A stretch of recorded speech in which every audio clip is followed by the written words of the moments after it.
Merci de glorifier ton nom dans l'Église. Merci de glorifier ton nom au travers l'Église. Merci de glorifier ton nom dans cette nation. Merci de glorifier ton nom à travers cette réunion. Merci de glorifier ton nom à travers ta parole. Merci de glorifier ton nom dans la vie de mon frère et de ma sœur et au travers lui. Merci de tout cœur. Merci infiniment. Au nom de Jésus. Amen. Alléluia. Est-ce que tu peux dire à ton frère que tu vois la gloire de Dieu au travers de sa vie? Est-ce que c'est vrai? Alors, qui t'explique comment il voit ça? Explique-lui comment tu vois la kabod. Si vraiment tu l'as dit, hein, qui t'explique? Vous avez 1 minute. Et je suis sérieux, hein? Ok, c'est bon. Tu vois, mais tu ne sais pas comment. Ou bien même si tu ne vois pas, que Dieu t'ouvre les yeux. Alléluia. Christ en nous, l'espérance de la gloire. Christ est en moi. Christ était en moi hier. Est-ce que Christ était en moi hier? Donc sa gloire se voit dans ma vie aujourd'hui. Est-ce que Christ était en toi hier? Voilà une raison. Dis à ton frère, c'est parce que Christ était en moi hier que tu vois sa gloire aujourd'hui. Demain, tu feras une plus grande gloire. Car vous tous, dont le visage découvert, contemplez comme dans un miroir la gloire du Seigneur, vous faites quoi? Transformez de gloire en gloire. Par le Saint-Esprit, exactement comme le Seigneur. C'est ce que Louis II a voulu dire dans un vieux français. Alléluia.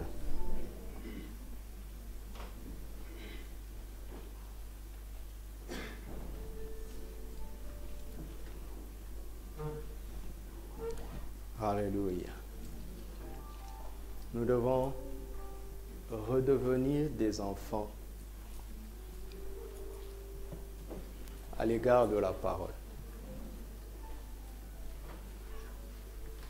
Un cher vieux chrétien, toi qui connais tellement la Bible,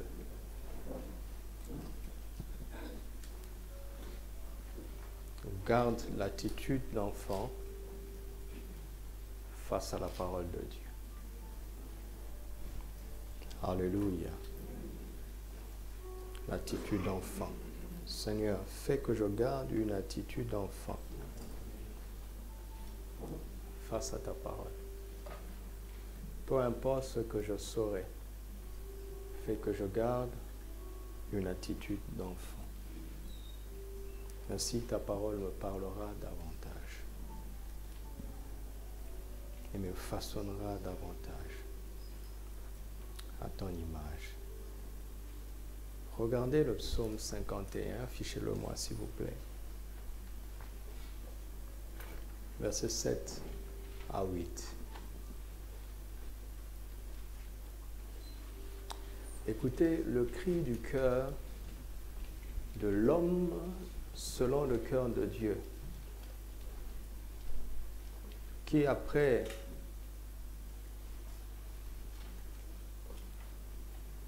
un grand échec s'est rendu compte qu'il n'était pas ce qu'il pensait et qu'il avait besoin de Dieu. 7 à 8. Psaume 51, 7 à 8.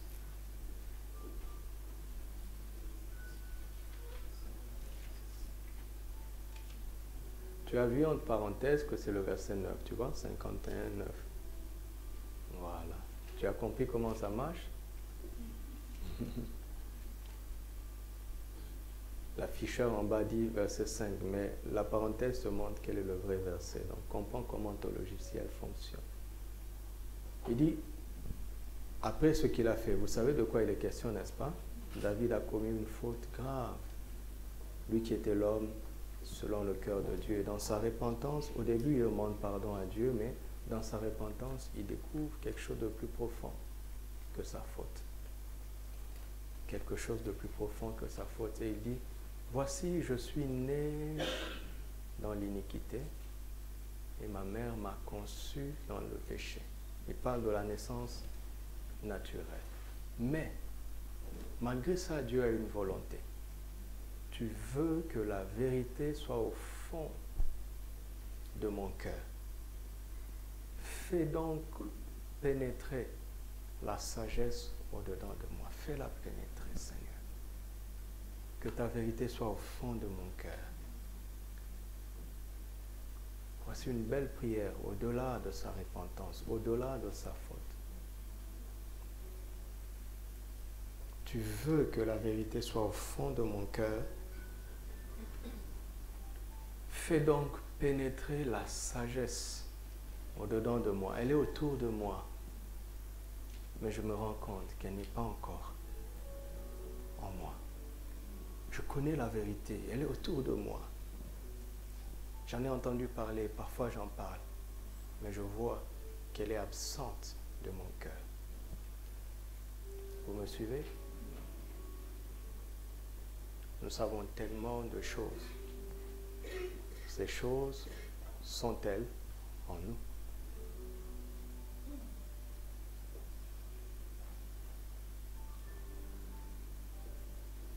Ça, c'est le cri du cœur de l'homme selon le cœur de Dieu. Romains chapitre 7, à partir du verset 18e. Là, nous voyons le cri du cœur d'un apôtre passionné de Jésus-Christ. L'apôtre Paul. Les commentateurs de la Bible, certains théologiens disent que ça, ce n'était pas des choses que Paul disait à son propre sujet. Parce que pensait-il que pour Paul, il était facile de faire la volonté de Dieu. Ou pour notre sujet, sur lequel je vais encore continuer, de marcher dans la sanctification. Paul nous parle de sa lutte à lui. Il parle de lui, il dit je. C'est sa lutte, mais c'est aussi la lutte de tout chrétien. Il dit, ce qui est bon, je le sais, n'habite pas en moi. Ah bon, Paul, est-ce que tu te contredis? Il dit non, c'est-à-dire dans ma chair, dans ma nature charnelle, en dehors de Christ, il n'y a rien de bon dedans. Rien. Rien de bon. Il dit la preuve, j'ai la volonté, mais non le pouvoir de faire le bien. Paul parle de lui et de nous tous. Continuons jusqu'à la fin. Continuons, fais-moi gagner du temps. Car je ne fais pas le bien que je veux, et je fais le mal que je ne veux pas. Et si je fais ce que je ne veux pas, ce n'est plus moi qui le fais, c'est le péché qui habite en moi. Je trouve donc en moi cette loi, quand je veux faire le bien, le mal est attaché à moi. Car je prends plaisir à la loi de Dieu selon l'homme intérieur. Vous voyez, il y a l'homme intérieur, il y a la chair. Mais je vois dans mes membres une autre loi qui lutte contre la loi de mon entendement et qui me rend captif de la loi du péché qui est dans mes membres. La loi du péché n'est pas dans mon esprit, dans l'homme intérieur, mais dans mes membres. Misérable, vous voyez, misérable que je suis. Qui me délivrera du corps de cette mort? Tant que nous serons dans ce corps, nous devons être conscients qu'il y aura ce combat. Mais tant que nous serons dans ce corps, nous ne pouvons être conscients que Dieu a prévu une solution pour que nous soyons dans la victoire. Grâce soit rendue à Dieu par Jésus-Christ notre Seigneur. Ainsi donc, moi-même je suis par l'entendement esclave de la loi de Dieu et je suis par la chair, esclave de la loi du péché. Donc la solution pour ne pas vivre selon la chair, pour ne pas être esclave, c'est de ne plus vivre selon la chair. N'est-ce pas? Continuons. Chapitre 8, verset 1er. Il n'y a donc maintenant aucune condamnation pour ceux qui sont dans Jésus-Christ, car en effet la loi de l'esprit de vie en Jésus-Christ m'a affranchi de la loi du péché et de la mort.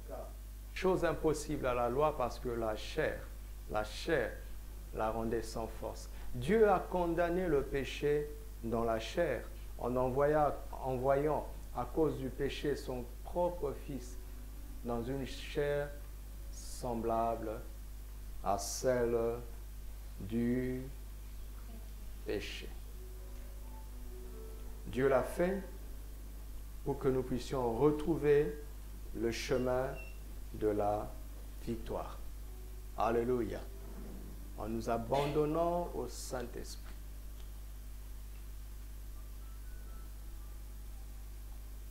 Dieu a exaucé la prière de David dans le psaume 51. Parce qu'en Ézéchiel, chapitre 36, versets 26 à 27, Dieu nous dit comment, dans les derniers jours, il nous donnera un cœur nouveau. Il mettra en nous son esprit et il nous rendra capables de pratiquer ses ordonnances. Il nous rendra capables. Il fera pénétrer la vérité dans nos cœurs et sa sagesse par le Saint-Esprit. Alléluia. L'a-t-il déjà fait, oui ou non? L'a-t-il déjà fait, oui ou non? Voilà. L'Esprit de Dieu est en nous, l'Esprit de vérité. Jésus a dit qu'il nous conduira dans toute la vérité. Il est l'Esprit de sagesse. Il habite en nous. Nous sommes privilégiés d'exister dans cette période de l'humanité, où Jésus-Christ a déjà accompli son sacrifice suprême et où Dieu le Père a envoyé son Esprit dans le cœur de tous ceux qui croient. Donc, nous avons l'Esprit de Dieu afin que la sanctification ne soit plus un défi insurmontable. Alléluia. Ça, c'est déjà un grand sujet d'action de grâce. Ce soir, nous allons parler de 3 solutions de sagesse divine pour vivre dans la sanctification. 3 solutions de sagesse divine. La sagesse divine a apporté 3 solutions très efficaces pour contrer la ruse du diable. Dieu nous a donné sa sagesse, n'est-ce pas? Comme nous l'avons vu dans Éphésiens. Ainsi, nous revenons sur notre texte de 1 Thessaloniciens, chapitre 4. Il est tellement riche qu'on y revient et qu'on y revient et qu'on y revient. Nous allons lire tout le chapitre pour voir les 3 solutions qui sont là, devant nous. Vous le voulez bien? Merci Seigneur. Au reste, frères, puisque vous avez appris de nous comment vous devez vous conduire et plaire à Dieu, comment vous devez vous conduire et plaire à Dieu, et c'est là ce que vous faites, vous le faites. Nous vous prions et nous vous conjurons au nom du Seigneur Jésus de marcher à cet égard de progrès en progrès. Vous savez en effet quels préceptes nous vous avons donnés de la part du Seigneur Jésus. Ce que Dieu veut, c'est votre sanctification. Ce que Dieu veut, c'est votre sanctification. C'est que vous vous absteniez de l'impudicité et que chacun de vous sache posséder son corps dans la sainteté et l'honnêteté, sans vous livrer à une convoitise passionnée, comme font les païens qui ne connaissent pas Dieu.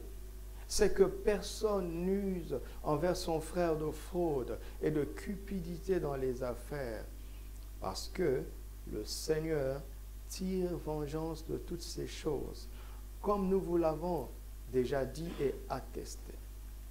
Car Dieu ne nous a pas appelés à l'impureté, mais à la sanctification. Celui donc qui rejette ses préceptes ne rejette pas un homme, mais Dieu qui vous a donné son Saint-Esprit. Pour ce qui est de l'amour fraternel, vous n'avez pas besoin qu'on vous en écrive, car vous avez vous-même appris de Dieu à vous aimer les uns les autres. Et c'est aussi ce que vous faites envers tous les frères dans la Macédoine entière. Mais nous vous exhortons, frères, à abonder toujours plus dans cet amour et à mettre votre honneur à vivre tranquille, à vous occuper de vos propres affaires et à travailler de vos mains, comme nous vous l'avons recommandé, en sorte que vous vous conduisiez honnêtement envers ceux du dehors et que vous n'ayez besoin de personne. Nous ne voulons pas, frères, que vous soyez dans l'ignorance au sujet de ceux qui dorment, afin que vous ne vous affligiez pas comme les autres qui n'ont point d'espérance. Car si nous croyons que Jésus est mort et qu'il est ressuscité, croyons aussi que Dieu ramènera par Jésus et avec lui ceux qui sont morts. Voici en effet ce que nous vous déclarons d'après la parole du Seigneur. Nous les vivants, restez pour l'avènement du Seigneur, nous ne dévancerons pas ceux qui sont morts, car le Seigneur lui-même a un signal donné à la voix d'un archange et au son de la trompette descendra du ciel, et les morts en Christ ressusciteront premièrement. Ensuite, nous les vivants qui seront restés, nous serons tous ensemble enlevés avec eux sur des nuées à la rencontre du Seigneur dans les airs, et ainsi nous serons toujours avec le Seigneur. Consolez-vous donc les uns les autres par ces paroles. Alléluia. Il se peut que je ne termine pas ce sermon et que je disparaisse.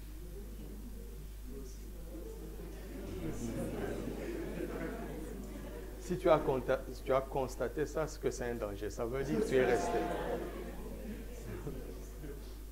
J'aimerais bien que la trompette sonne pendant que je prêche.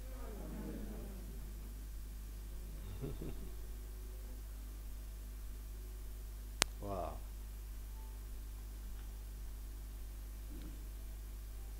Quand nous lisons attentivement ce texte, nous avons l'impression que Paul ajoute sujet après sujet.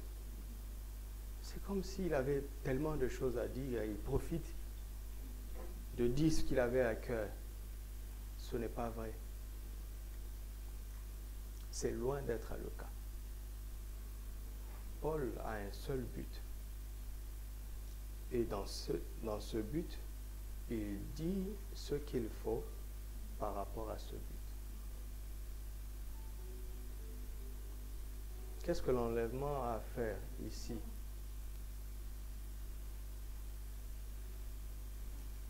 Paul parle de la sanctification, et puis, pendant qu'il parle de la sanctification, il nous conseille d'éviter l'impudicité. Nous disons, oui, c'est normal. Parce qu'on parle de sanctification, tout le monde voit le péché sexuel avant tout. Après, il parle de l'honnêteté dans les affaires. Regardez le verset 7. Après avoir parlé d'honnêteté dans les affaires, verset 7, il dit, car Dieu ne nous a pas appelés à l'impureté, mais à la sanctification. Donc, il est en train de dire que l'honnêteté dans les affaires concerne très bien la sanctification et la pureté. Paul est en train de dire que si un chrétien est pur dans le domaine sexuel et qu'il fraude dans le domaine des affaires, il est impur. Vous m'entendez? Après, il parle de l'amour fraternel. Paul, tu as changé de sujet. Il dit non, non, non, je suis cohérent. Et finalement, il parle de l'enlèvement de l'Église. Donc, un prédicateur prendrait un Thessaloniciens chapitre 4 et il trouverait plusieurs sujets bibliques isolés, alors que ces sujets ne sont pas isolés. Bien sûr qu'on peut les isoler pour les prêcher en extrayant un thème à partir du texte. Certes, nous avons le droit. Mais ici, Paul a d'abord un but. Ce que Dieu veut, c'est notre sanctification. Et Paul nous propose 3 solutions. 3 solutions. 4 solutions, excusez-moi, c'est 4. J'ai mal compté. La première solution, c'est la pureté sexuelle. La deuxième solution, c'est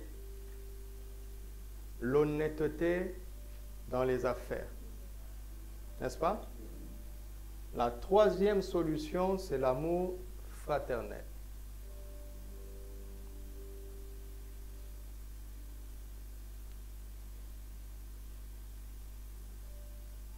Et la quatrième solution, c'est l'espérance du retour du Seigneur. Alléluia. Et ensemble, nous allons voir comment ces 4 solutions nous aideront à relever le défi réel de la sanctification. Tous les grands hommes de la Bible, disons, toutes les personnes qui ont été résolues de marcher avec Dieu à un moment donné, qui étaient vraiment désireux, déterminés de plaire à Dieu, ont eu à relever le défi de la sanctification.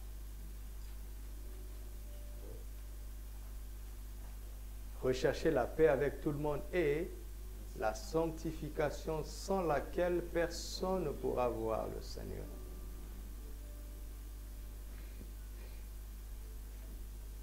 C'est un défi réel.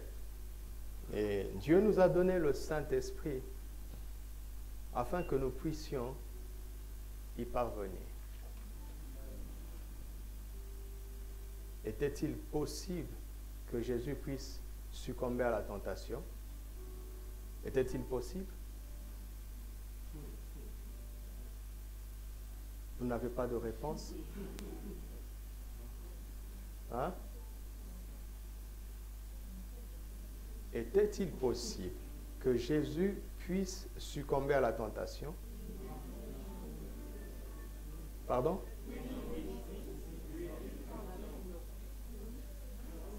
Je ne parle pas de ce qu'on avait dit. Qu'est-ce que tu dis? Qui dit-on que je suis? On dit prophète Jérémie. Non. Et vous, qui dites-vous? Qu'est-ce que tu penses? Était-il possible que Jésus puisse succomber à la tentation? Hein? Non. Non. Mais le diable ne le savait pas. Est-il possible que tu ne puisses jamais succomber à la tentation? Oui, mais le diable ne le sait pas. Pour quelle raison? Parce que celui qui ne peut pas échouer est venu habiter là.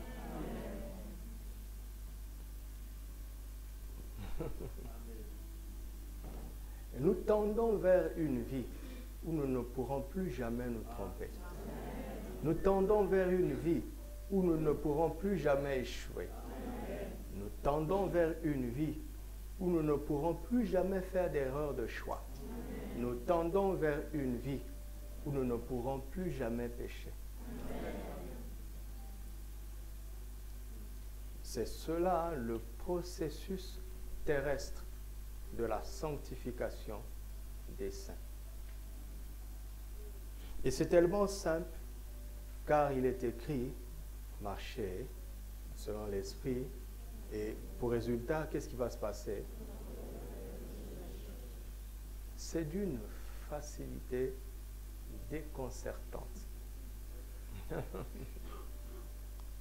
C'est d'une facilité.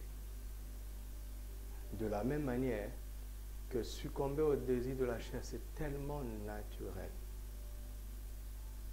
Quand on choisit de ne plus nous laisser conduire par l'esprit. Les deux sont très faciles. Et ces deux niveaux de vie dépendent de notre choix, de notre décision en permanence. Est-ce que vous croyez ça? Voulez-vous tendre vers ça? Moi, c'est mon rêve. Parfois, je dis à Jésus, je veux être exactement comme toi. Pas seulement dans le domaine de la puissance. Je veux être exactement comme lui. Voici une belle ambition que je nous propose. Vous ne l'avez pas reçue. Regardez, la Bible dit, vous, au contraire, vous êtes une race élue, un sacerdoce royal, une nation sainte, un peuple acquis, 1 Pierre 2,9. Pour quel but? Afin que vous annonciez les vertus de celui qui vous a appelé des ténèbres à son admirable lumière. Toutes les grandes choses de notre identité en Christ, Dieu les a accomplies dans notre vie afin que nous soyons des représentants, de bons représentants de ses vertus, c'est-à-dire de l'excellence de son caractère et de l'excellence de ses valeurs.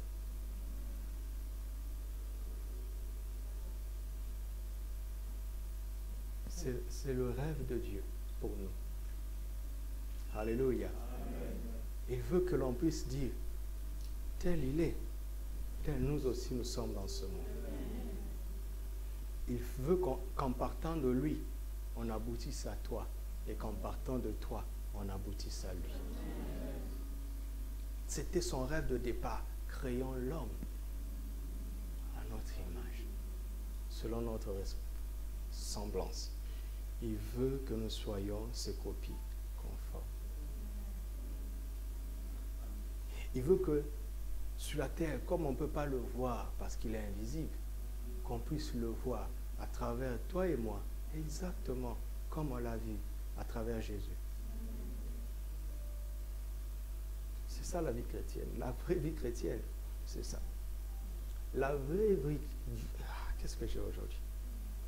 Je vais prêcher en langue alors, ça sera plus simple. Activez vos dons d'interprétation. On va y aller. On y va? Vous savez, en langue, en 1 minute, je peux dire tout ça. Et votre esprit va capter. Et puis c'est bon, bye bye, on rentre. La vraie vie chrétienne nous ramène en Genèse 1 et 2. Point barre.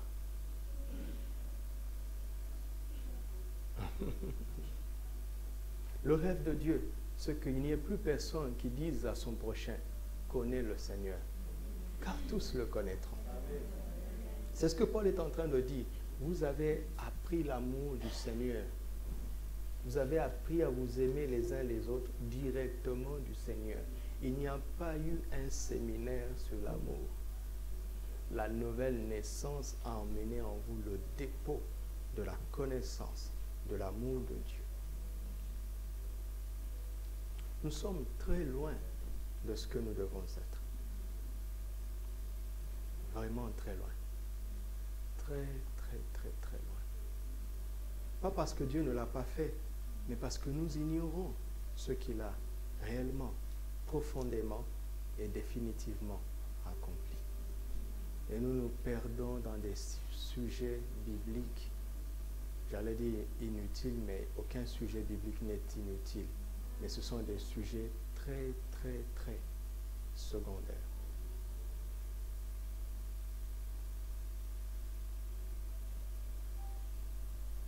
Et moi, je veux explorer ça. Parce que c'est la foi qui me permettra de vivre comme Dieu veut que je vive. Et où est-ce que je trouve la foi? Dans la révélation de sa parole.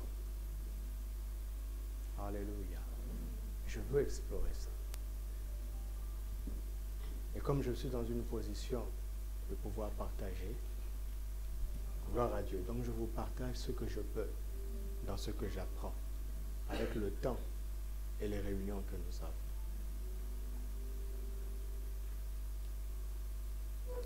Alléluia. Mais, vous avez compris, ce soir, je vais parler que de 3 solutions. C'est l'amour fraternel, l'esprit de responsabilité et l'espérance du retour du Seigneur. J'ai découvert dans 1 Thessaloniciens chapitre 4 que si nous nous concentrons sur ces 3 choses, nous pourrons aisément faire tout ce qu'il a dit dans le chapitre. Alléluia. L'amour fraternel, l'esprit de responsabilité et l'espérance de son retour sont 3 solutions de la sagesse divine pour vaincre tout projet de ruse du diable. Alléluia.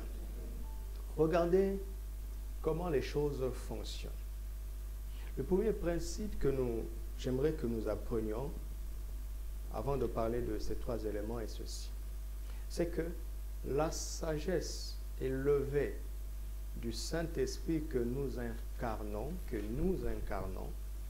est infiniment supérieure à la ruse et à la méchanceté que les fils du diable incarnent. Je recommence.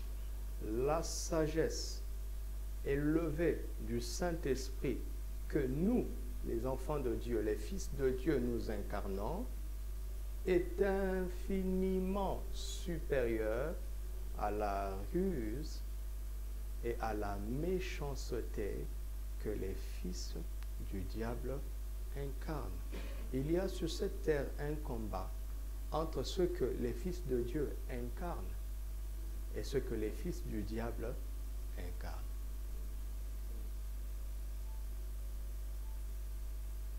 Vous m'avez entendu? Il y a ce choc entre ce que les fils de Dieu incarnent et ce que les fils du diable incarnent.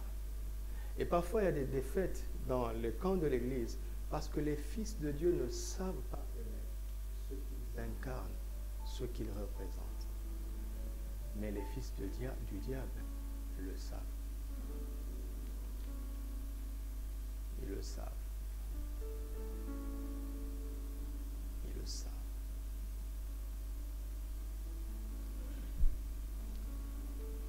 Ésaïe chapitre 11, versets 1 à 2 nous montre cette caractéristique du Saint-Esprit. Et on dit entre autres qu'il est l'esprit de sagesse, l'esprit d'intelligence et l'esprit de conseil. Je prie seulement ces 3 éléments pour notre sujet. Mais ne préférez aucun de ces éléments. Prenez tout. Alléluia. Prenez tout. Et dans 1 Corinthiens 1,30, la Bible dit que Jésus-Christ a été fait pour nous sagesse de Dieu, justice de Dieu, sainteté de Dieu et rédemption. Alléluia. Christ est devenu notre sagesse. La sagesse de Dieu. Alléluia. Il était la personnification de la sagesse de Dieu. C'est-à-dire qu'il était la sagesse de Dieu faite chair. Il était la sainteté faite chair. Et il est devenu pour nous, en tant qu'homme. Alléluia. Est-ce que quelqu'un peut dire, je suis la sagesse de Dieu en Christ? Je suis la sainteté de Dieu en Christ. Je suis la justice de Dieu en Christ. Je suis la rédemption de Dieu en Christ. Je suis la sagesse de Dieu en Christ. C'est beau. Non, ça va, c'est bon. Sinon, vous allez répéter ça encore. C'est beaucoup plus fort que d'être sage. Alléluia. En fait, ce qu'est vraiment un enfant de Dieu, ce n'est pas une personne sage. C'est la sagesse même de Dieu en action, en manifestation, dans la chair. Alléluia. Maintenant, si tu es un enfant en Christ, comme je vous l'ai dit, et que tu ne le sais pas encore, tu as le droit de prier et de demander la sagesse parce que tu la manques ou bien parce que tu penses en manquer. Et Dieu te répondra. Mais j'aimerais que tu dépasses ce niveau. Alléluia. Voici les enfants de Dieu qui ne savent pas ce que 1 Corinthiens 1,30 dit d'eux. Ils se réveillent le matin et ils ne savent pas qu'ils sont la sagesse ambulante de Dieu. Ils ne le savent pas. Et ils se disent, quand j'aurai 20 ans de vie chrétienne, je deviendrai sage. C'est comme si un enfant est en train de dire, quand je vais grandir, je deviendrai le fils de mon père.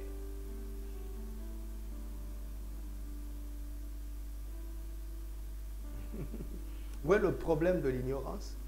Est-ce que vous croyez en ce que je dis? Parce que si vous ne croyez pas, ça ne sert à rien. Il vaut mieux qu'on s'arrête ici. Et on est capable de s'arrêter. Ou bien on va dire, bon, prions. Parce que parfois la prière est un échappatoire pour les chrétiens. De ne pas apprendre davantage et d'imposer à Dieu leur volonté. Seigneur, je veux ça. Je veux ça. Il dit non, va méditer. Après, reviens prier. Tu vas voir qu'en méditant bien, ta liste de prières va diminuer. Si tu crois, si tu es un croyant, ta liste de prières va diminuer. Les enfants de Dieu ne le savent pas. Jésus a dit dans Jean 8, verset 44, il a dit, vous avez pour père le diable. Et vous voulez accomplir les désirs de votre père. Il a été meurtrier dès le commencement. Il ne se tient pas dans la vérité. Parce qu'il n'y a pas de vérité en lui. Ouais. Et lorsqu'il profère le mensonge, il parle de son propre fond. Quand il est menteur et le père du mensonge, c'est-à-dire quand le diable ment, il dit « Ah, enfin, je suis normal. Oh, j'avais soif de mentir. J'ai été forcé à dire la vérité. Oh, quelle vie difficile. C'est dur de dire la vérité. » Quand il ment, il dit « Ouf, enfin. » Vous comprenez? Et il arrive à quelqu'un, quand il a fumé, il dit « Ah, enfin. » Vous voyez les addictions, non? Voilà, les addictions sont comme ça. C'est-à-dire, tant que tu résistes, tu sens vraiment que tu n'es pas dans ton élément.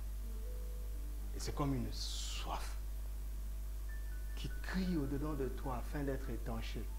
Et quand tu l'étanches, tu as l'impression d'être soulagé. Jésus dit quelque chose de très fort. Il dit, vous avez pour père le diable et vous voulez accomplir les désirs de qui? Pourquoi Jésus parle comme ça? Parce qu'il voulait enseigner des choses spirituelles élevées? Non, Jésus est en train de dire, vous aurez toujours le désir d'accomplir quoi? La volonté plutôt d'accomplir les désirs de votre Père. C'est-à-dire, la question ce n'est pas pourquoi tu vis comme ça. La question c'est où est ta source? Parce que ta source va dicter ta volonté et tes désirs. Donc, si tu veux changer de vie, change de source. Et le fait de changer de source imprimera en toi un changement de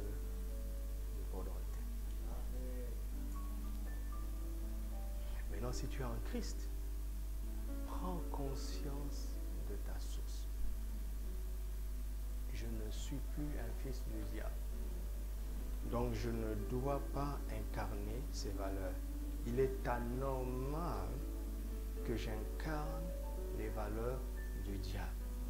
Et en même temps, il est normal, tellement normal, tellement naturel que je puisse incarner les valeurs de Dieu qui est mon Père. Croyez ça et confessez-le. Vous serez surpris de comment votre vie va changer. Vous m'entendez? Ce soir, il m'a dit, tu vas libérer beaucoup de gens. Parce que tu vas proposer la connaissance de la vérité. Tu veux que la vérité soit au fond de mon cœur. Vous vous rendez compte de la frustration de David. Vous vous rendez compte de sa lutte qui était perdue d'avance. Vous rendez-vous compte de sa difficulté. Dieu nous a exaucés avant même qu'on le désire. Avant même qu'on se rende compte que nous avons besoin de cela. Lui, il nous a déjà exaucés par la nouvelle naissance.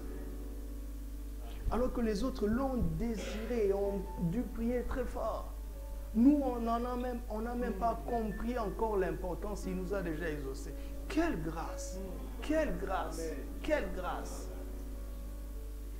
Non, on ne doit pas être comme ça. On ne doit pas être comme ça. C'est vraiment, vraiment, vraiment anormal. N'accepte plus ça. Ne t'accommode pas avec aucun péché, avec aucun trait qui ne correspond pas au caractère de Dieu. Ne t'y accommode pas. Le problème, c'est que le Saint-Esprit souffre à notre place, au-dedans de nous. Mais nous ne le rejoignons pas encore dans sa souffrance.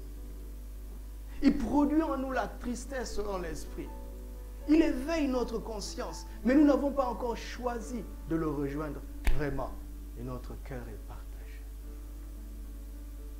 Alléluia. Je disais à ma femme ce matin que je suis partagé à cause de la finale de l'Euro. Deux des joueurs que j'aime beaucoup sont en finale. Je ne les citerai pas. Je vais choisir quel camp. Ils sont chacun des deux côtés du camp. Je suis partagé. Et donc là, qu'est-ce que je dis? Bon, que le meilleur gagne. Vous voyez? Ça dit, je laisse le sort trancher pour moi. Et crois-moi, si tu laisses le sort trancher, le sort va pencher vers le mal. Parce que Dieu ne suit pas quelqu'un qui n'a pas choisi. Le diable n'a pas besoin que tu choisisses. Il choisira à ta place.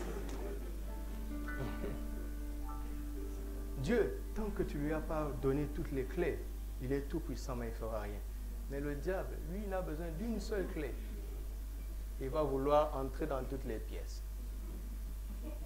Quand tu reçois le diable dans ta maison, et que tu le reçois au salon, si tu fais juste un tour, il va entrer dans toutes les chambres. Mais le Saint-Esprit est tellement poli. Là où tu le places, il ne bouge pas. Wow.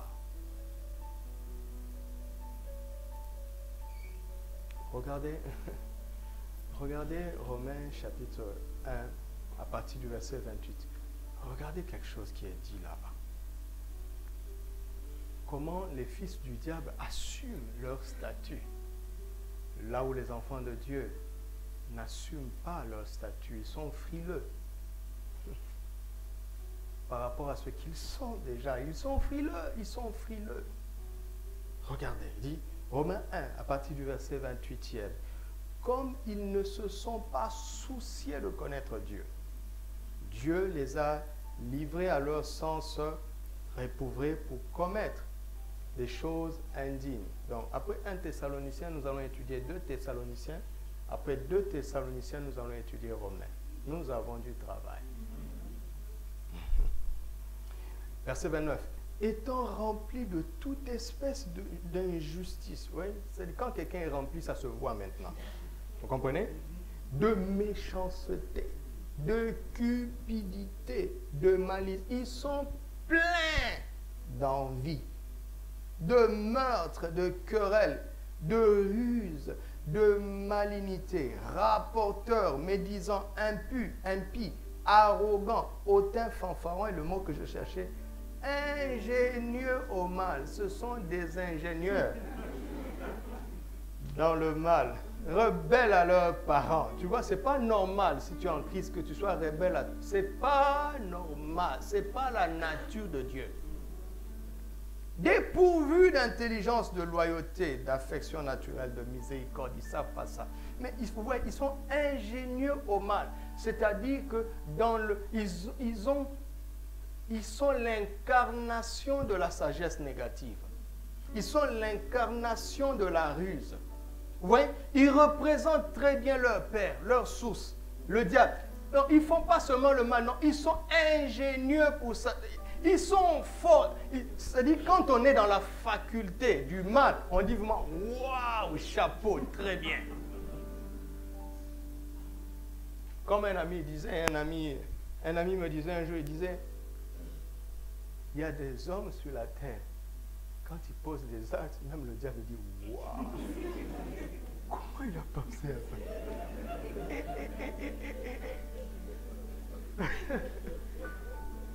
Le diable se lève vraiment et dit chapeau. Waouh! Ingénieux au mal, des calculateurs. Il voit loin, il a préparé son coup de loin.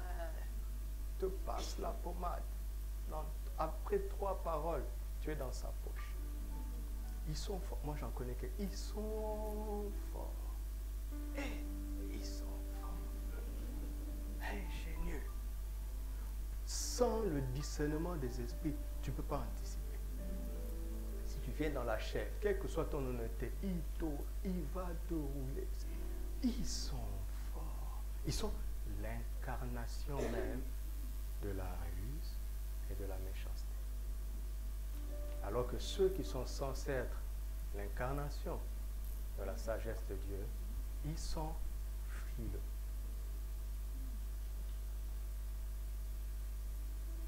Ils semblent être humbles. Mais en fait, ils ne sont pas humbles.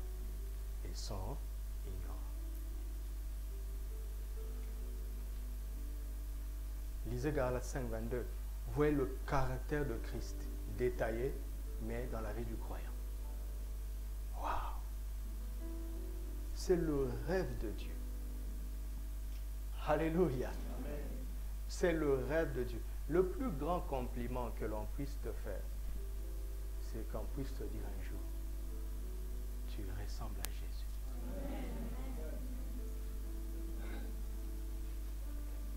C'est ma prière de tous les jours.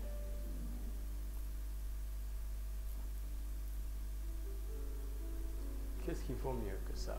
Je ne sais pas. Tu ressembles à Jésus dans ton domaine. Tu ressembles à Jésus dans ta situation.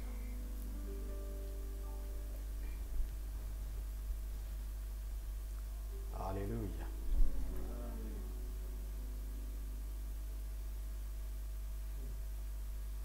Vous avez pour père le diable et vous voulez accomplir les désirs de votre père. Si vous avez pour père Dieu, vous devrez aussi vouloir accomplir les désirs de votre père. C'est un principe. Alléluia. Ça ne marche pas seulement que dans un seul sens. Vous savez, quand Dieu met des principes, il reste intègre. Par exemple, il a dit que si tu lâches quelque chose qui pèse plus lourd que l'air, en haut, il tombera en bas. N'est-ce pas? Alors, si un monsieur de 50 ans se lâche du 5e niveau, Dieu va dire, il a décidé de se suicider. Ce n'est pas notre faute, n'est-ce pas? Mais si un bébé de 3 mois tombe du 5e niveau, il mourra aussi. Parce que Dieu avait mis le principe. Il est intègre. Ça ne lui plaît pas, mais il ne peut rien faire. Mais celui qui était censé le protéger aura à répondre devant lui. C'est pour ça que quand on a voulu tuer le bébé Jésus, qui était fils de Dieu pourtant, il n'aurait pas été normal que le bébé fasse piche et que les soldats meurent. Il n'aurait pas été normal. Ce ne serait pas de l'intégrité. Alors il parle à son responsable. Vous voyez? Jésus aurait pu faire ça. Et puis il tombe. Il tombe. En pleurant, hein? Hey, croyez-vous que c'était Dieu dans ce bébé-là? C'était bien Dieu. Le principe fonctionne dans les deux sens. C'est pour cela que le diable vient s'asseoir dans l'église. Est-ce que vous savez ça? Pourquoi? Pour comprendre la sagesse de Dieu et trouver des déductions négatives. Il vient s'inspirer. D'accord? Pourquoi Dieu ne le chasse pas? Déjà parce qu'il ne peut pas tout comprendre. Deuxièmement, l'arme négative est toujours inférieure à l'arme positive. Les ténèbres ne sont jamais supérieures à la lumière. Est-ce que vous croyez ça? Attendez, je vous dis quelque chose. Je vous dis quelque chose de fort. Est-ce que la lumière est toujours supérieure aux ténèbres? Vous êtes sûr? Vous êtes sûr? Alors ça veut dire que la vie est toujours supérieure à la mort. Ça veut dire que l'amour est supérieur à la haine. Ça veut dire que la joie est supérieure à la tristesse. Vous avez compris ça?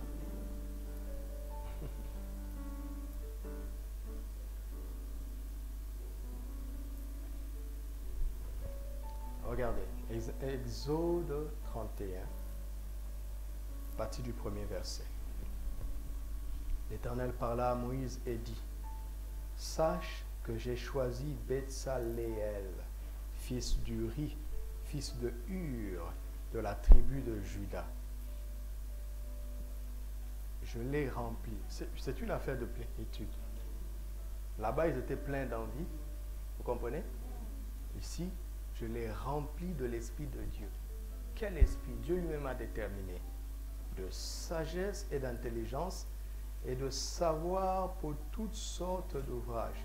Je l'ai rendu capable de faire quoi? De faire quoi? Mon ami, tu peux être ingénieur sans être passé par une grande école.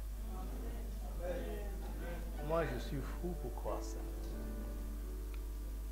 Vous savez pourquoi je prêche comme ça? Vous voulez savoir?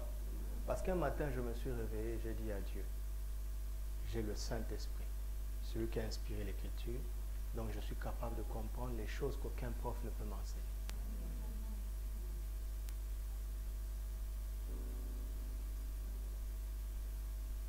Et ma foi agit. Mon ami, il en sera fait selon ta foi. Si tu dis ton salut, c'est dans ce carré-là, Dieu ne pourra pas faire plus. Si tu dis ton salut, c'est seulement là-bas, la meilleure des choses qui puissent t'arriver, c'est que Dieu t'accompagne quand même là-bas. Mais il se limitera au carré que tu auras tracé pour lui. Pas de limite, s'il vous plaît. Si tu dis que ce genre de choses, ce n'est pas pour les gens comme nous, eh bien tu es exclu. Pas parce que tu n'as pas le Saint-Esprit, mais parce que tu as décidé toi-même ta limite.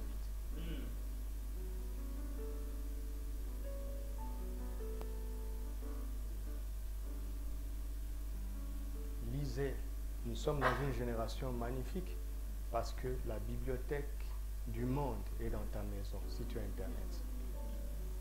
Mais toi, tu vas seulement sur YouTube pour écouter la musique. Lisez. Les savants sont devenus savants tout à coup. Archimède était en train de prendre sa douche. Il a vu que quelque chose est tombé. Il a découvert une loi physique puissante. Par une observation. Une observation. Saint-Esprit peut te faire un clin d'œil. Une observation peut changer ton statut.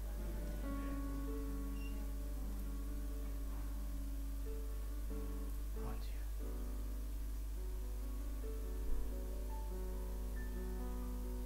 C'est pour cela que l'Église que Jésus est venu chercher, ça va être un peuple époustouflant.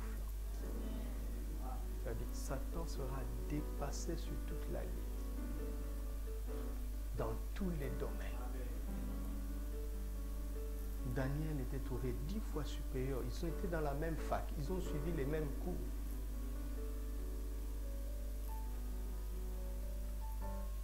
Si Daniel a 20 sur 20 à l'examen, ça veut dire que le deuxième après lui a 2. Et le jour où Daniel a 15, personne ne peut réussir. Vous avez compris ça? Eux, ils avaient 10 fois plus. Nous, on a infiniment. Sa sagesse infiniment variée en elle. Reçois ça seulement. Reçois cette semence dans ton esprit. Elle va germer dans le domaine que Dieu a déterminé pour que tu puisses annoncer ses vertus, le représenter, être l'incarnation de sa sagesse, de son amour et de sa puissance. Alléluia. C'est ce que je veux, Seigneur. C'est ce que je veux.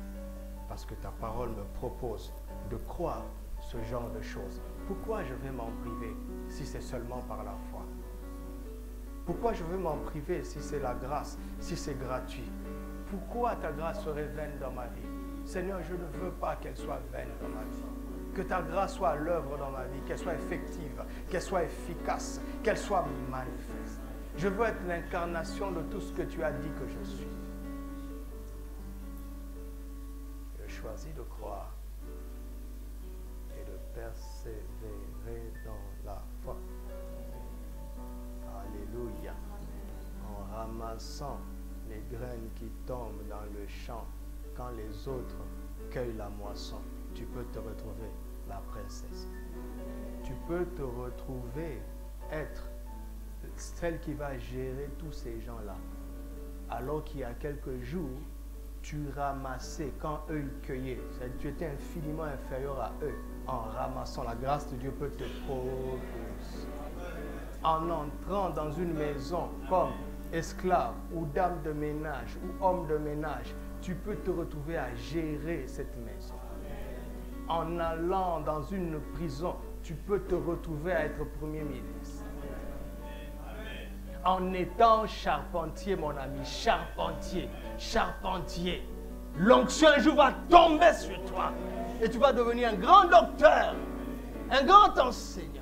Quelqu'un que Dieu utilise puissamment. Est-ce que ce Dieu-là existe encore? Est-ce que le Dieu de la Bible existe encore? Est-il vivant? Est-ce qu'il est dépassé? Non, il est le même hier, aujourd'hui, éternellement. Et il habite en moi, il vit en moi. Alléluia. Il vit en moi. Je ne sais pas comment il va procéder, mais il vit en moi, il vit en moi, il vit en moi. Tu peux te retrouver à gérer une banque où tu allais prendre un crédit, on t'avait refusé.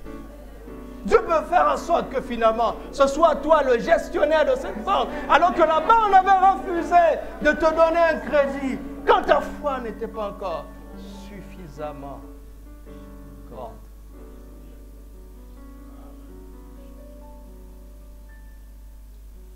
Voici ce que le diable ne veut pas que l'Église sache. Pourquoi peux-tu croire que Dieu peut donner la vue à un aveugle et tu ne veux pas croire ça? Est-ce que donner la vue à un aveugle, ça s'explique? Non. Faire d'un esclave un premier ministre non plus ne s'explique. Pourquoi choisir ce que tu dois croire? Pourquoi? Pourquoi? Pourquoi? Pourquoi laisser les gens te limiter? Te fait croire que tu es inférieur, tu es un Africain, tu es un black. On te fait croire que tu es au bas de l'échelle et tu acceptes. Non. Ne te conforme pas au siècle présent, mais sois transformé. Sois comme une pâte qui déborde de son moule parce qu'on a mis quelque chose d'insignifiant de la levure. Le royaume des cieux est comme cela. Comme une femme qui a pris quelques grammes de levure, il l'a mis dans une pâte et la pâte ne peut plus être contenue. Elle déborde. Regardez, vous ne voyez pas qu'on déborde ici? Vous ne voyez pas qu'on déborde?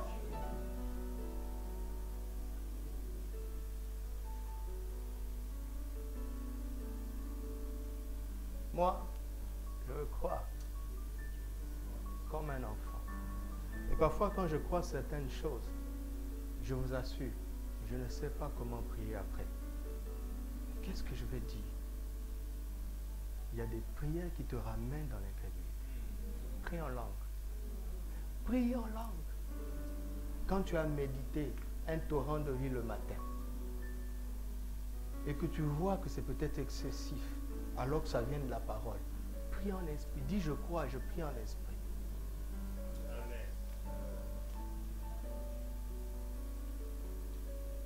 Avec Jésus a dit, il ressuscitera. Il dit oui, je sais, au dernier jour. Qu'est-ce qu'elle sous-entendait? Elle a montré sa pensée après. Quand Jésus a dit, ôtez la pierre, elle a dit maintenant ce qu'elle pensait vraiment, qu'elle cachait derrière une soi-disant croyance théologique. Il dit, sens déjà. Qu'est-ce que ça veut dire, Marthe? Qu'est-ce que tu veux dire par là? Qui sent déjà. Qu'est-ce que tu veux venir? Explique bien, explique. Seigneur, la fille de Jairus était morte. Tu l'as ressuscitée, nous sommes au courant, mais on ne l'avait pas encore enterrée. C'est ce qu'elle voulait dire profondément. Vous comprenez? Et parfois, on sort notre connaissance biblique pour cacher notre incrédulité.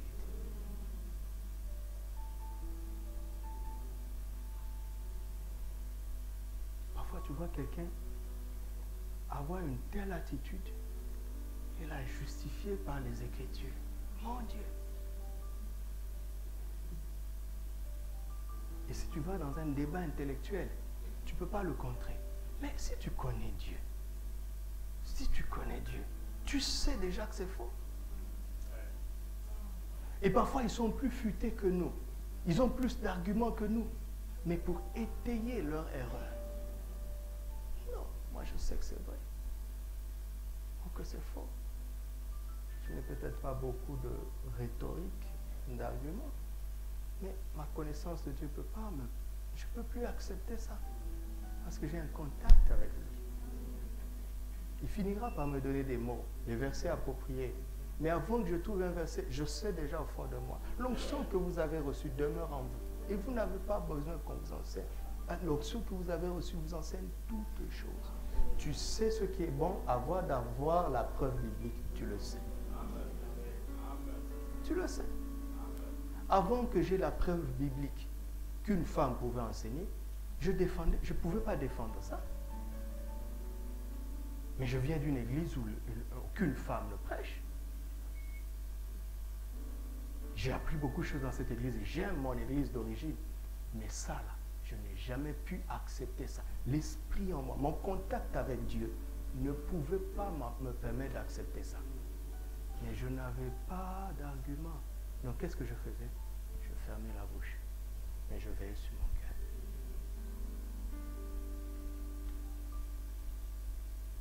La Bible restera ici.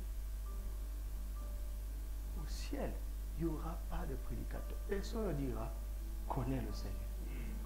Au ciel, j'aurai un autre job. J'aurai un autre job. C'est pour cela que je ne conçois pas ma vie seulement comme prédicateur. Ah non, non, non. Ah non. Ah non. Sinon, j'aurais peur de perdre une église. Mais ma vie n'est pas finie. Si je n'ai plus d'église, est-ce que je suis fini? Je ne peux pas être fini. J'ai Jésus, le créateur de l'univers est en moi. Rien ne tient ma vie si ce n'est lui. Je ne peux m'accrocher sur rien au monde parce que je m'accroche sur la personne qui fait. C'est la seule personne que je ne veux pas perdre. Parce que j'ai tout pleinement en lui. J'ai tout pleinement en lui. J'ai tout pleinement en lui. En dehors de lui, je n'ai rien. Si je semble avoir quelque chose, tout ce qu'on a en dehors de lui, c'est rien. Pourquoi je vous parle comme ça? Pourquoi je dis tout ça? Pourquoi je parle comme ça?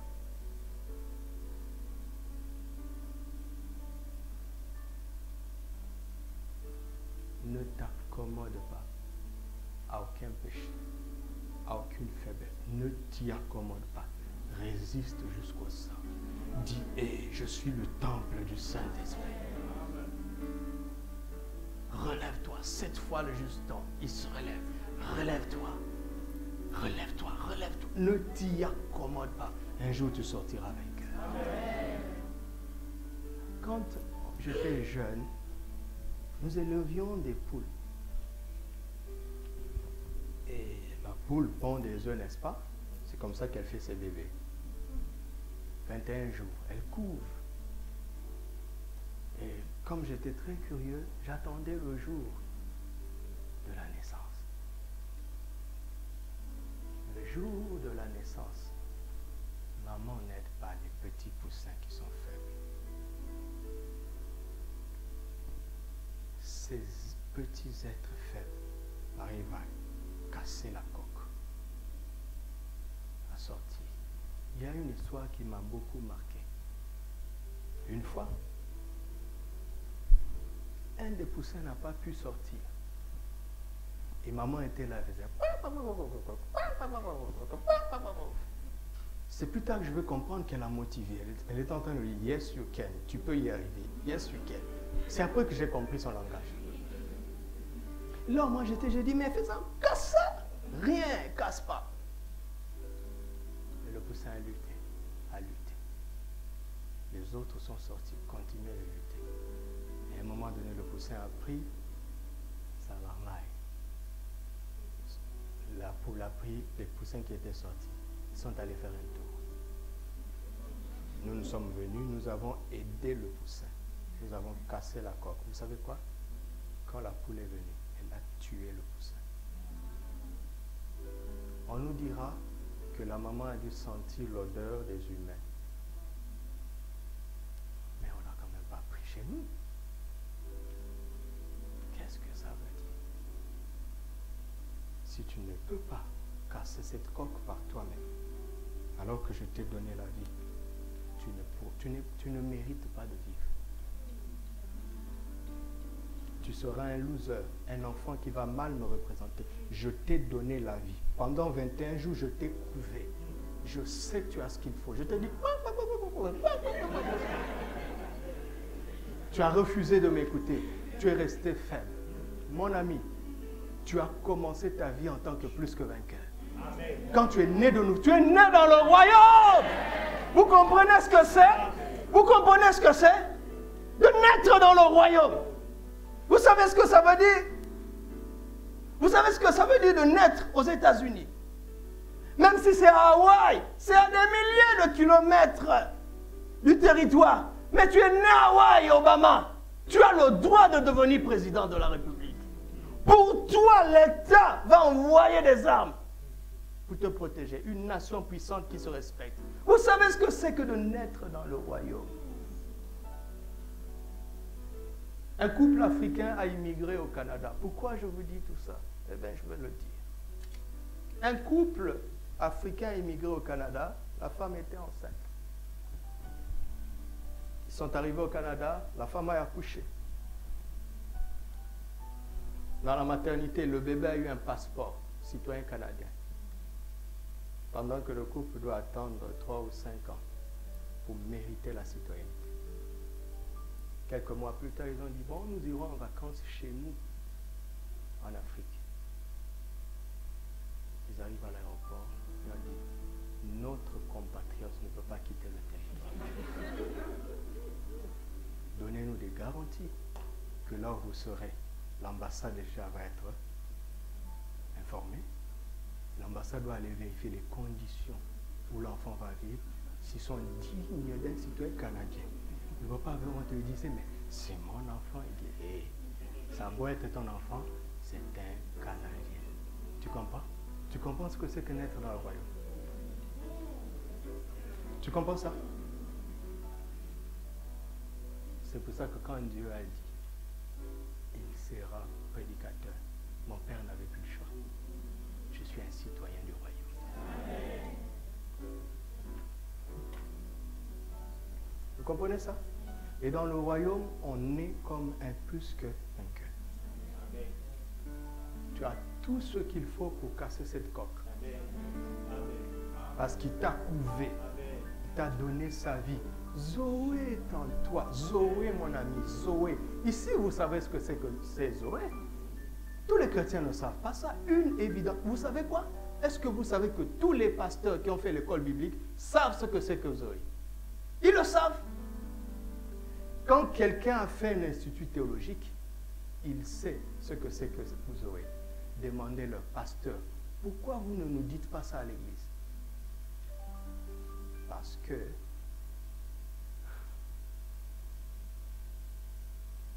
ce n'est pas acceptable dans la dénomination. Mon ami, au ciel, tu vas dire à Dieu, je croyais, mais la dénomination, tu vas dire ça? Tu vas dire ça? Écoutez-moi, tout pasteur qui a fait une école biblique sait ce que c'est que Zoé. Qu'on vous dit là, le Zoé dont on vous parle, tous les pasteurs le savent. Posez-leur la question. Pourquoi vous ne nous dites pas ça tout simplement? Un jour, un grand pasteur m'a dit, moi, je crois au ministère de la femme, mais je ne peux pas faire autrement. Pourquoi? Tu as placé la pensée humaine au-dessus de la volonté de Dieu. Nous aurons chaud, hein, nous les prédicateurs. Écoute-moi, si tu es né dans le royaume, ton minimum, c'est même pas un vainqueur. Plus que vainqueur. C'est ça le minimum. Ta vie a commencé déjà dans plus que la victoire. Maintenant, tout ce que Dieu permet, c'est parce qu'il sait ce qu'il a mis en toi. C'est ça. Il sait ça. Il sait ça. Notre premier combat, c'est d'abord de croire simplement ce que Dieu a dit. Les fils du diable assument leur ingéniosité au mal. Je reviens dans le sujet, merci Seigneur. Ils assument ça. Mais nous, si tu oses dire que je suis la sagesse de Dieu, je ne me tromperai pas. Il y aura deux réactions. Les premiers vont dire, quel prétentieux. Les autres vont attendre ta prochaine erreur et puis vont rire. T'avais dit quoi? En fait, quand ils sont en train de rire, ils sont en train de dire, oui, il est comme nous. Je ne suis pas comme nous. Même quand je me suis trompé, je me relève. Je suis la sagesse de Dieu. Je ne me tromperai pas. Tu es fou? Tu es fou? Je suis la sagesse de Dieu. L'Éternel est mon berger. Il me conduit dans le sentier de la justice. Dis-moi, s'il te conduit, comment est-ce que tu peux te tromper? On ne peut se tromper que dans la mesure où on ne l'écoute pas. Je t'instruirai, je te montrerai la voie que tu dois suivre. Je te conseillerai et j'aurai le regard sur toi. Quelle promesse! Dis-moi, comment est-ce que tu peux... Oh non, c'est un domaine dans lequel je n'ai pas beaucoup d'expérience. On vient tout juste de m'embaucher. Je viens de sortir de la fac. Je n'ai pas beaucoup de... Tais-toi, mon ami. Ça, tu raisonnes comme le monde. Ne te conforme pas. Dis à Dieu. Prends Psaume 32. Tu avais dit, je t'instruirai. Je te montrerai la voie que tu dois suivre. Je te conseillerai, j'aurai le regard sur toi. Prends cette promesse, emmène-la au boulot, dis, Seigneur, Seigneur, je n'ai pas d'expérience, mais le plus grand de conseillers est là. Le plus grand de comptable est avec moi. Le plus grand de chirurgien est avec moi. Le plus grand de médecin est avec moi. Le plus grand de juriste est avec moi. Conseille-moi, Seigneur. Quand tu vas te marier, tu vas te rendre compte que malgré toutes les formations que tu as reçues, les séminaires auxquels tu as assisté, les livres que tu as lus, il faut les lire. Mais tu vas te rendre compte qu'il y a toujours un écart entre la théorie et la pratique. Pourquoi? Parce que Dieu veut que tu t'appuies sur lui. Dans la vie, il y aura toujours une situation dans laquelle tu seras un novice. Quand tu te maries, tu es un novice marié, tu es une novice épouse. Quand tu as des enfants, tu es un novice parent. Tu avais élevé tes petites soeurs, ce ne sont pas tes enfants. Tu avais élevé des neveux, ce ne sont pas tes enfants. Tu as été nounou, ce n'est pas tes enfants. Là, maintenant, tu deviens une mère, un père. Je t'instruirai.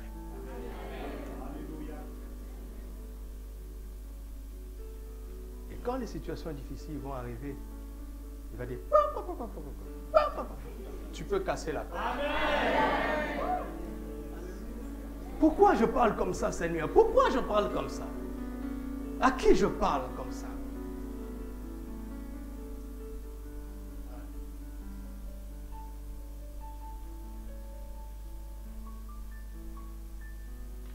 Il s'est réveillé un matin après un songe. Il a eu une sagesse qu'on n'a jamais rencontrée. Salomon. Il a commencé à prononcer des jugements, des sentences. Il est devenu un grand botaniste, un grand zoologiste, un grand musicien. Eh, Seigneur, où es-tu, ce Dieu-là? Il est où? Je suis en vous, je suis en vous. Je suis le même, je ne change pas. Je suis en vous. Comment il a fait? Comment ils ont fait? Il était en train d'aller à Damas pour tuer les chrétiens. Le Seigneur lui est apparu. Il a essayé d'aller vers les chrétiens. Ils n'ont pas cru en lui. Il est allé à Damas tout seul. Il a compris ce que les apôtres qui avaient vécu avec Jésus dans la chair pendant 3 ans et demi n'ont pas compris. Au point que quand il vient, il parle. Pierre est impressionné. Et il va le voir, il va voir Pierre, les plus considérés. Pierre, Jacques et Jean. Il leur dit, écoute, dites-moi si je me trompe. Ils lui ont donné la main d'association. Il dit, mon frère, tu es fort. Tu es fort, mon frère. Il dit, oui, c'est normal. Je suis né comme un plus que vainqueur. Je l'ai par naissance. Parce que je suis né dans un royaume. Quand il commence à parler du royaume des dieux, Pierre dit, hé, d'où viens-tu? Le maître a parlé du royaume par des paraboles. On n'a rien compris. On était concentré sur les miracles, sur les démons qu'on chassait. Mais quand le maître est ressuscité, il a passé 40 jours sur terre. Il ne parlait plus de rien d'autre. Il a commencé à leur expliquer le royaume. Actes chapitre 1. Paul n'était pas là. Maintenant, quand Paul vient, il commence à parler. Il dit, hé, comment tu as fait? Comment tu as fait? Et Paul vient et dit, écoutez, vous savez quoi? Savez-vous que vos membres sont le corps de Christ? Il a poussé l'évangile à l'extrême. Il dit, prendrai-je mon corps et la donnerai-je à une prostituée? Regardez la mentalité de cet homme. Christ n'était pas seulement dans son cœur, mais il savait que son doigt était le doigt de Christ. Son ongle était l'ongle de Christ. Comment il a fait? Comment il a fait? Comment il a fait?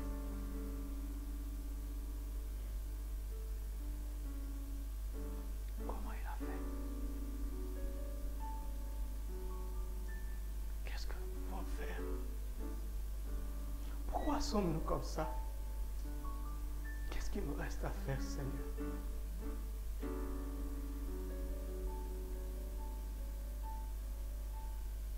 Comment est-ce qu'on va triompher de cette coque? Pourquoi tu m'observes alors que je lutte? Je ne t'observe pas seulement, mon enfant. Je suis en toi. Je lutte avec toi. Je ne t'observe pas de l'extérieur.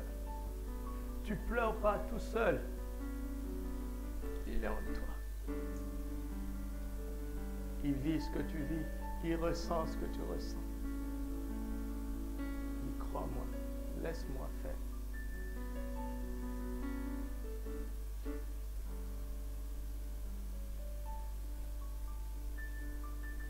Quel peuple merveilleux nous sommes. Un peuple extraordinaire. Tu m'entends? Abandonne toute autre pensée. Tu es extraordinaire. Tu m'entends? Laisse Jean-Baptiste dire, il faut qu'il grandisse. Et que moi je diminue. Laisse Jean-Baptiste dire ça. Lui, il veut que nous fassions plus que lui. C'est lui qui me l'a dit. Laisse Jean-Baptiste dire ça.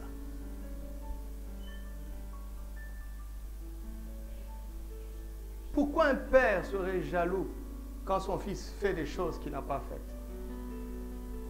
Quel père serait jaloux de ça?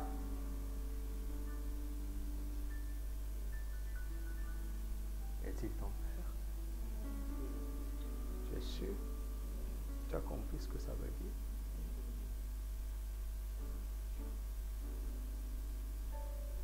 Les hommes, quand il y a la guerre, ils envoient une armée extraire leurs compatriotes. Quand il y a eu la guerre dans mon pays, la France est venue, a pris les Français. Les États-Unis sont venus, ont pris les Américains. Et on avait un frère qui était dans le cœur léger de notre chorale. Il était né aux États-Unis et croupissait au Congo. Il est allé avec son acte de naissance à l'ambassade américaine. Ça fait longtemps qu'il vit aux États-Unis. Rien que ce document a suffi. Mon Dieu, si les hommes peuvent faire ça, et le royaume? Mais regardez notre frère. S'il n'était pas allé à l'ambassade avec son acte de naissance, il copierait avec nous au Congo. Que fais-tu de ton acte de naissance? Ou brandis et dis, Père, fais-moi entrer dans mes droits. Et les anges vont se dépêcher de t'extraire de là.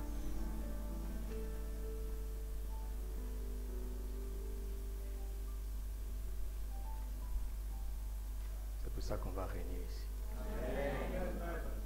Et tu régneras où tu iras.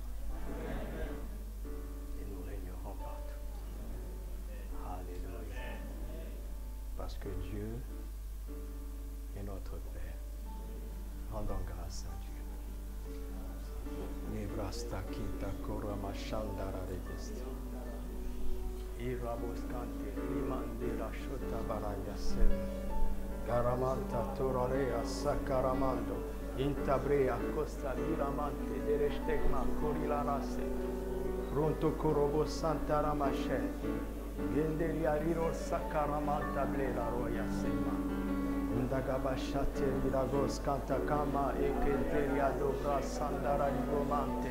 Ikarota beskente clamonda rebo shataramante. Gerista coblanti la rasa cabarande. Onta cara de geste kente climandara osha. Iklaborra sente kelere manta. O yasakara baba yashantarade. O candalira rosse kente kerebanda. Niblaselia o radagabashe menta karada u karanda bashte karanta babum eklanti karamando dara ikaskante kereda boya sante dara u kante kam nebrasonta keredam estalira kosa kanta ramaye ekente deria dobrasita karamanto ikanto rabasandere grama mama ya sante rebo sharadaga ikanto radegeskente keriada branda barababa yosanda bali Kurante manashen igamando ranegeste kente kranko sarianda minao e rabababa e shakanda variante rokotobo santa manake robaba yeskente kintaramando o radagia shemanta blanila rosse kente reba e karababa moshandarana kiramaya sande Erebaya koroboyo sandara da baye sekentelega libranda korobo sakanta darashem nikranto boskente mirada gaskente lila Roma ekerianda baboshem akanda bara sekentelega kirada bako shamanta lara erebaya erabasa kantara Garababo Shandarala Geramanta Dara Resekente Keriala O Granda Vila Coscante Caramanda Iradagoya Sende Rabaya O Rebaya Conte Radagia Samando Radeshe Erelia Ramrosa O Babaya Sam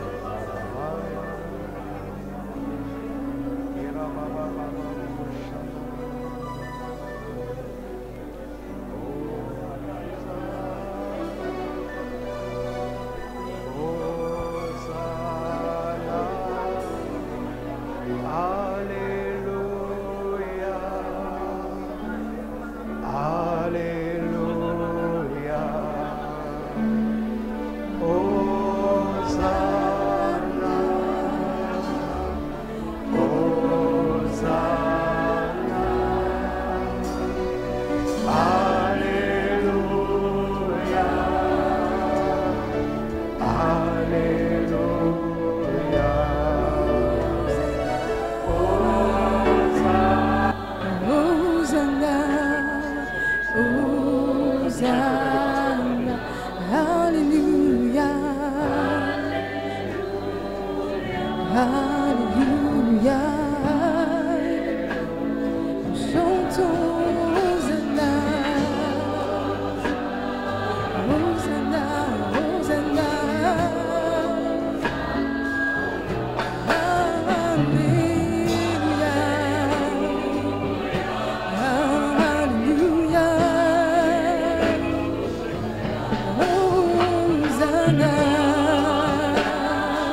Glorifie-toi dans ma vie, Seigneur. Je ne veux plus attendre ton secours pour moi-même. Cette maladie, c'est pour la gloire de Dieu. Cette situation va donner gloire à Dieu. Cette souffrance va donner gloire à Dieu. Ce combat va donner gloire à Dieu. Cette limitation va donner gloire à Dieu. Cette faiblesse va donner gloire à Dieu. Je prends plaisir dans la faiblesse, car ma puissance s'accomplit dans la faiblesse. Ma grâce te suffit, ma grâce te suffit. Car ma puissance s'accomplit dans la faiblesse. Ma grâce te suffit, mon enfant. Car ma puissance s'accomplit dans la faiblesse. C'est pour la gloire de Dieu. C'est pour la gloire de Dieu. Quel que soit ce à quoi tu fais face, c'est pour la gloire de Dieu. Cesse de crier Hosanna sans dire Alléluia. Arrête de crier Hosanna sans dire Alléluia. Mais que son secours dans ta vie le glorifie. Et on saura que tu n'es pas n'importe qui. On saura qui est ton Père. On saura à quel royaume tu appartiens. On saura à quel royaume tu appartiens.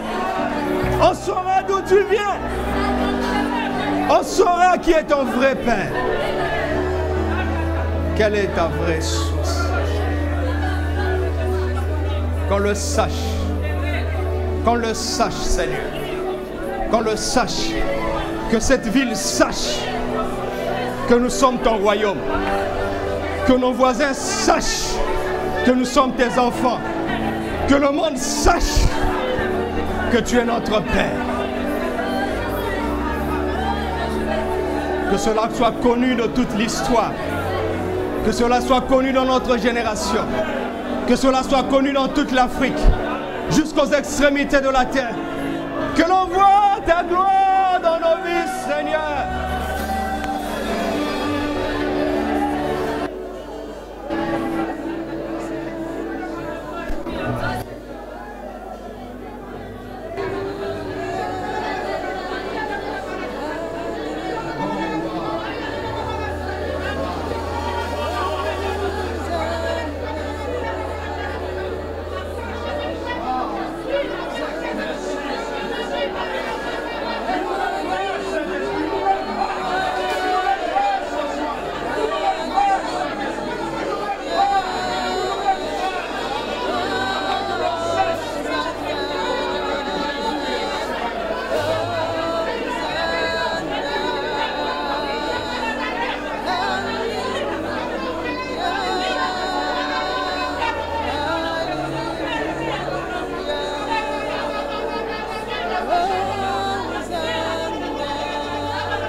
sorti du tombeau, il est Seigneur. Tout genou fléchira, toute langue confessera.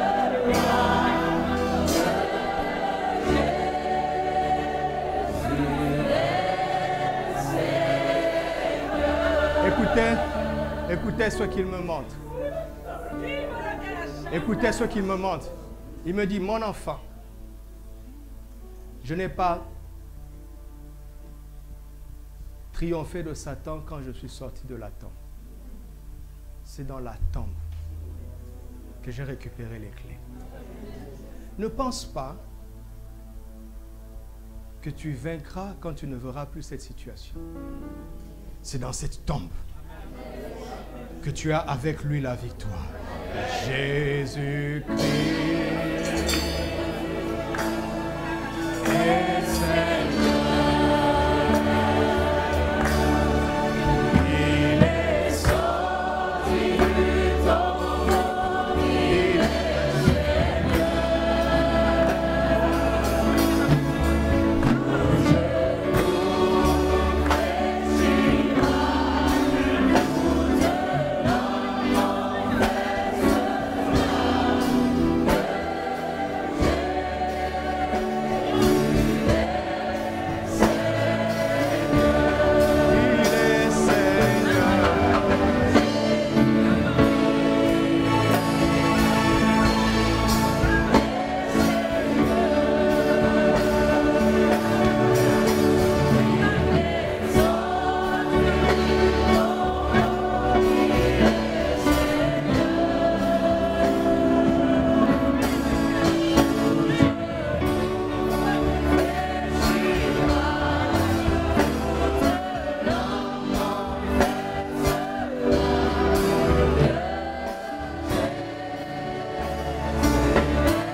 Acclamons sa victoire et notre victoire. Sa victoire et notre victoire. Sa victoire et notre victoire. Sa victoire et notre victoire. Sa victoire et notre victoire. Alléluia, alléluia, alléluia. Alléluia, alléluia, alléluia.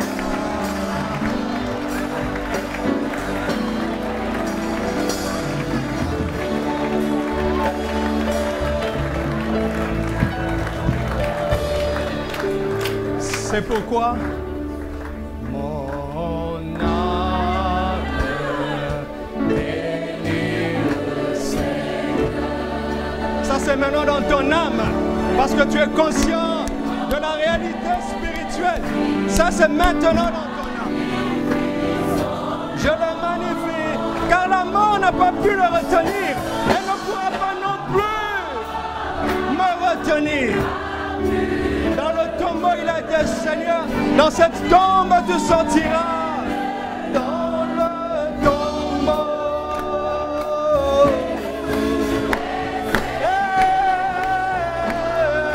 Même dans le tombeau.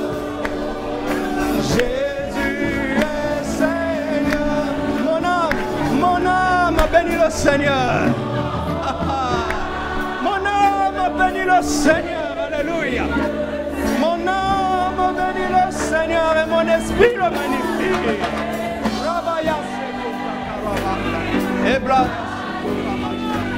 La mort n'a pas pu le retenir et ne pourra pas me retenir non plus. Ah, merci. Je suis attaché à lui. Son histoire est mon histoire. Son histoire est mon histoire. Je suis attaché à lui. Je suis avec lui.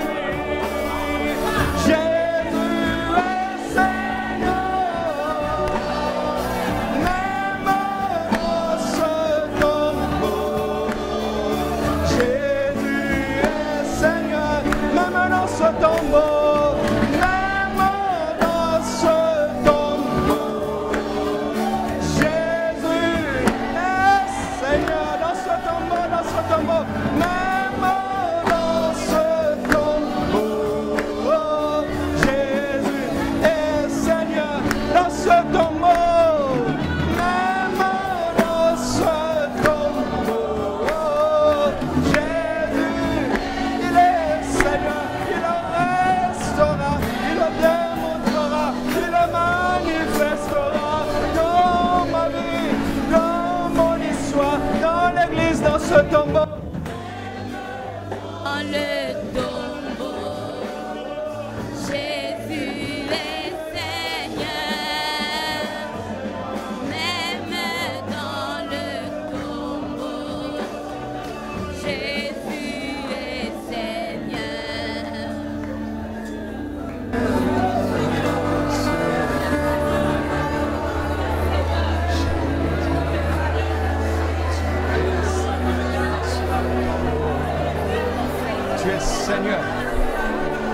ce tombeau.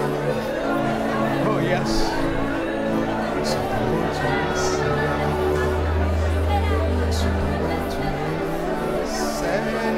Lazare, sort.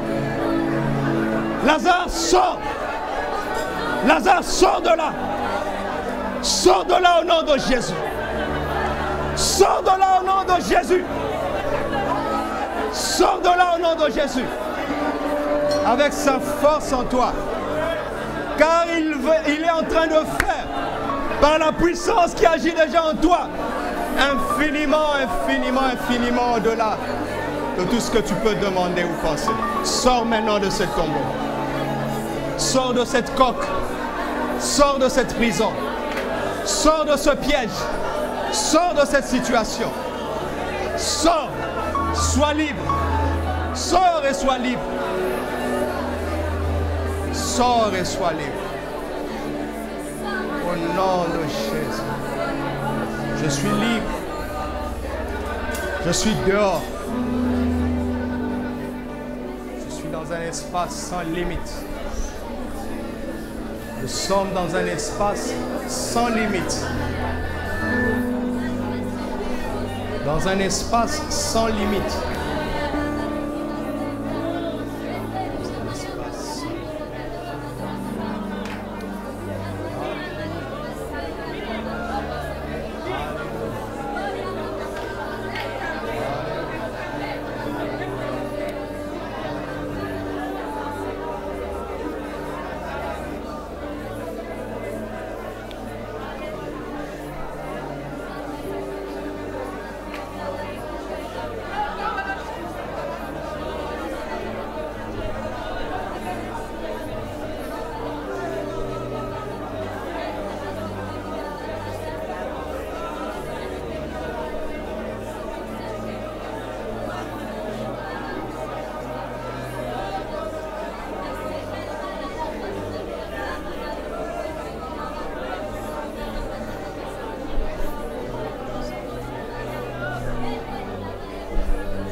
Jésus. Merci Seigneur Jésus. Merci Seigneur Jésus. Merci. Merci Seigneur Jésus. Merci Seigneur Jésus. Merci Seigneur Jésus. Merci Seigneur Jésus pour ton œuvre dans la vie. Merci Seigneur Jésus. Merci Seigneur Jésus. Nos vies sont plus jamais les mêmes. Nos vies sont plus jamais les mêmes. Nos vies sont plus jamais les mêmes. Tu nous as amenés dans une autre dimension. Et nous progressons encore de plus en plus, de mieux en mieux. Oh, merci Seigneur Jésus. Merci Seigneur Jésus. Merci Seigneur Jésus pour ta grâce. Merci Seigneur Jésus pour ta grâce dans nos vies. Merci Seigneur Jésus pour ta bénédiction dans nos vies. Merci Seigneur Jésus pour ta force dans nos vies. Merci Seigneur Jésus pour ta victoire dans nos vies. Merci Seigneur Jésus. Merci Seigneur Jésus. Merci Seigneur Jésus. Merci Seigneur Jésus. Merci Seigneur Jésus. Merci Seigneur Jésus. Merci Seigneur Jésus. Merci. Merci pour ta grâce. Merci pour ta force. Merci pour ta parole. Merci pour ton esprit. Merci Seigneur Jésus. Nous sommes infiniment reconnaissants. Tu es au milieu de nous, tu es en nous, tu es pour nous, tu es avec nous. Oh, tu es sur nous. Gloire à ton nom. Gloire à ton nom. Gloire à ton nom. Gloire à ton nom. Gloire et honneur à ton nom. Merci Père. Merci pour ton œuvre. Merci Seigneur. Merci. Te rendons tout honneur et toute gloire. Toi qui fais toutes ces choses dans nos cœurs et dans nos vies. Oh, merci pour la liberté. Merci pour la victoire. Merci pour la délivrance. Merci pour la lumière. Merci Seigneur Jésus. Merci. Merci. Merci Seigneur Jésus. Gloire à ton nom. Gloire à ton nom, Seigneur. Merci. Merci Seigneur. Merci Seigneur. Merci Seigneur. Merci. Shinda bakura kaskasanta bahende. Inda basaka shendere bebe.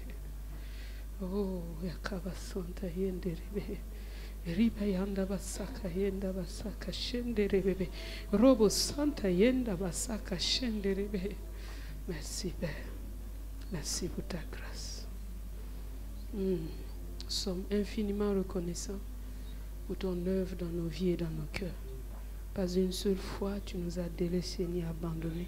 Et chaque jour tu nous envoies ta parole pour nous relever. Merci. Merci. Merci pour ton peuple. Merci pour chacun de nous, Seigneur. Merci. Merci, Seigneur. Merci. Merci, Seigneur.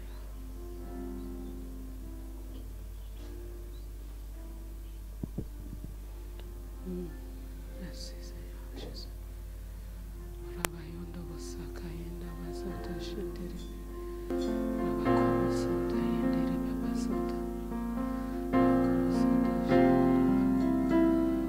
Rabakoma santa shendere. Merci, Seigneur. Merci pour nos offrandes que nous t'apportons, Seigneur, avec un cœur reconnaissant. Avec gratitude, nous t'apportons nos dîmes et nos offrandes ce soir, reconnaissant de ce que nous sommes à toi, pour toujours, Seigneur. Tout ce que nous sommes t'appartient, et ce que nous avons aussi est à toi. Père, je prie que tu le reçoives comme un sacrifice de bon cœur qui te plaît et qui t'est agréable. Merci. Au nom de Jésus.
Une annonce importante ce week-end, ce samedi nuit.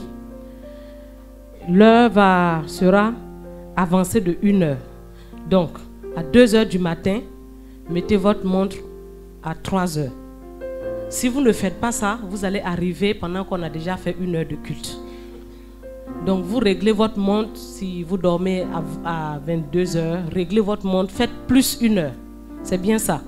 Plus 1 heure sur votre montre pour ne pas être en retard au culte. Que Dieu vous bénisse et bon retour chez vous.